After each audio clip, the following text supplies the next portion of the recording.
Hello everyone! Welcome po sa aking channel. Kumusta po ang bawat isa? Naway kayo ay nasa mabuting kalagayan.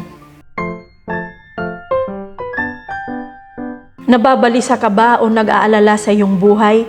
Nag-iisip, naghahanap kung paano matutugunan ang iyong mga pangangailangan katulad ng mga basic needs ng food, shelter, and clothing? Mayroong isang bagay na dapat mong isagawa ayon sa salita ng Diyos upang ikaw ay hindi mag-alala, upang ang iyong isip ay hindi maubos sa pag-alala ng mga pangangailangan. Ito ang susi upang ikaw ay makapamuhay ng may kapayapaan sa iyong puso at isipan sa kabila ng bigat o dami o kahit magaan ang iyong mga pangangailangan o yung mga concerns mo sa buhay. Ito mismo ay ang sinabi ng ating Panginoong Hesus na ating dapat gawin. At ang tinutukoy kong ito ay matatagpuan natin sa Matthew 6 verse 33. But seek first the kingdom of God and His righteousness, and all these things will be added to you.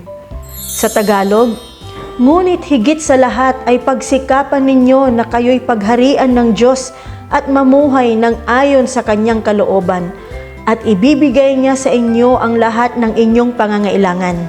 Seeking God first should be our priority. Ang paghahanap o pagsaliksik sa Diyos, ang Kanyang kaharian at ang Kanyang katuwiran ay nararapat lang na maging prioridad natin. Ano ba yung to seek or hanapin? That is to look for, to search, to try to discover, to pursue.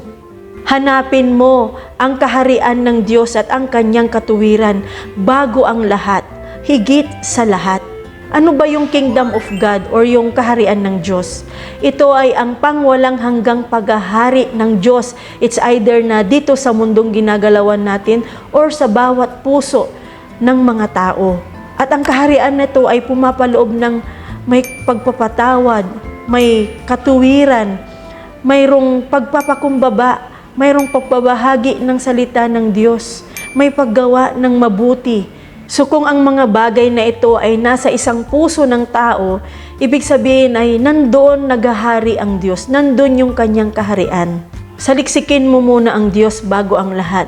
So bago mo isipin kung ano yung mga gusto mong mangyari sa iyong buhay, kung saan ka ba patungo, or kung ano ba yung gusto mong maging trabaho, maging career, or maging takbo ng iyong buhay in the future, ay huwag mo munang isipin yun, kundi unahin mo munang saliksikin ang kaharian ng Diyos, ang Kanyang katuwiran, ang Kanyang kalooban, at ito'y idaragdag na lang niya sa iyo.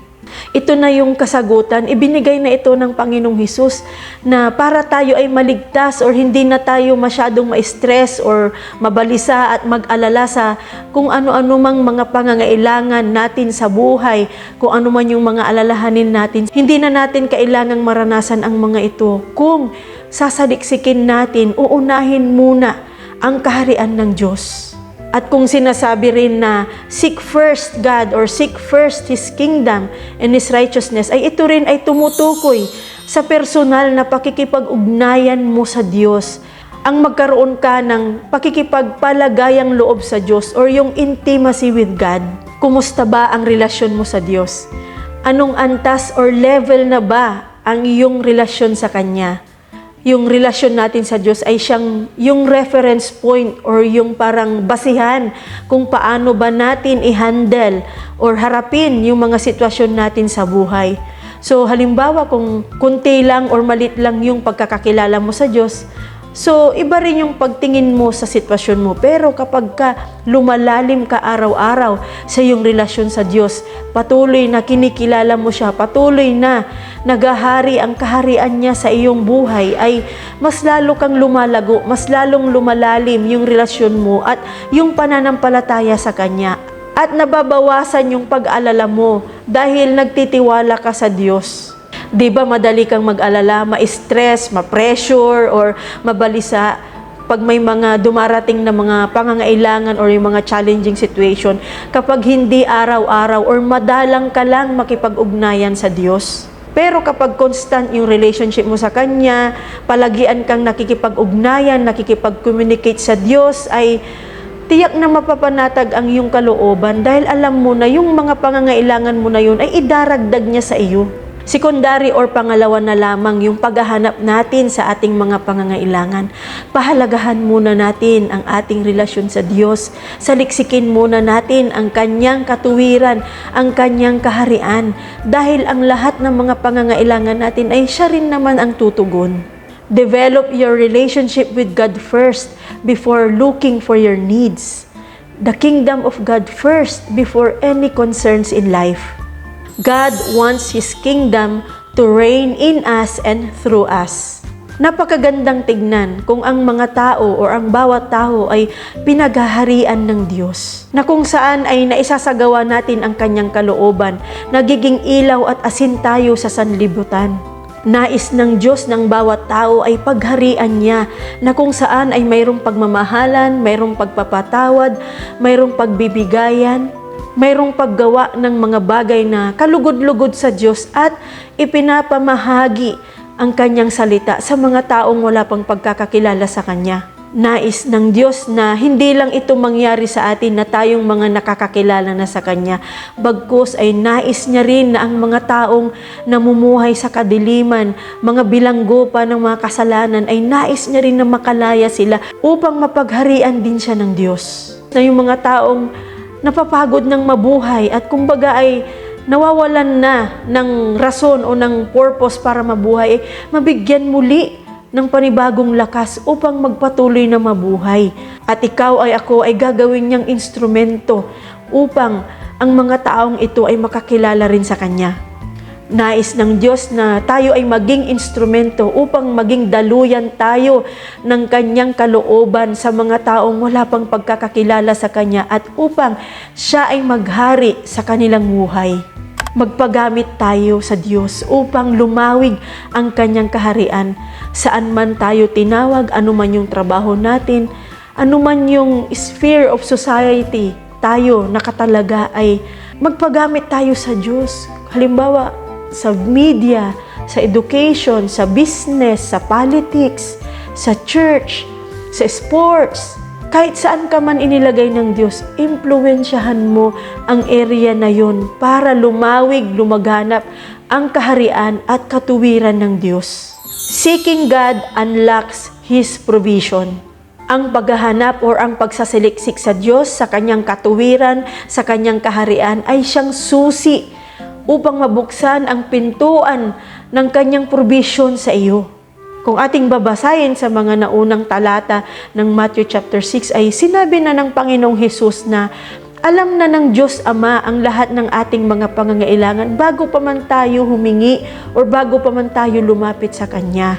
Huwag tayong tumulad sa mga hintil na masyadong occupied yung kanilang mga pag-iisip sa mga pangangailangan na to. Tulad ng mga damit, inumin o kasuotan. Di ba mas mahalaga nga tayo kaysa sa mga ibon? Sa Kanya ka dumulog, sa Kanya ka lumapit, sa Kanya ka dumaing. Saliksikin mo muna siya dahil ito yung susi upang yung mga pangangailangan mo ay matugunan. At sa ating application sa verse na to ay una is pursue intimacy with God. Pagsikapan mo o i-develop ang iyong relasyon sa Diyos araw-araw. Huwag kang manatili doon sa level 1 ng relationship mo sa Diyos. Maging intentional ka sa pagsaliksik sa Kanya, sa pagkilala sa Kanya, sa pagbabasa ng Kanyang salita at magkaroon ng personal na prayer life na ma-develop ito sa iyo araw-araw. Dito ka lalago at dito mo siya mas makikilala at lalalim ang iyong relasyon sa Kanya. Higit sa pagtugon ng Diyos sa lahat ng ating mga pangangailangan ay yung pagnanais niya na magkaroon tayo ng intimate relationship sa Kanya. He is after your heart, not on your needs. Mas pinapahalagan ng Diyos yung puso mo, yung relasyon mo sa Kanya kaysa sa pagtugon niya sa mga pangangailangan mo.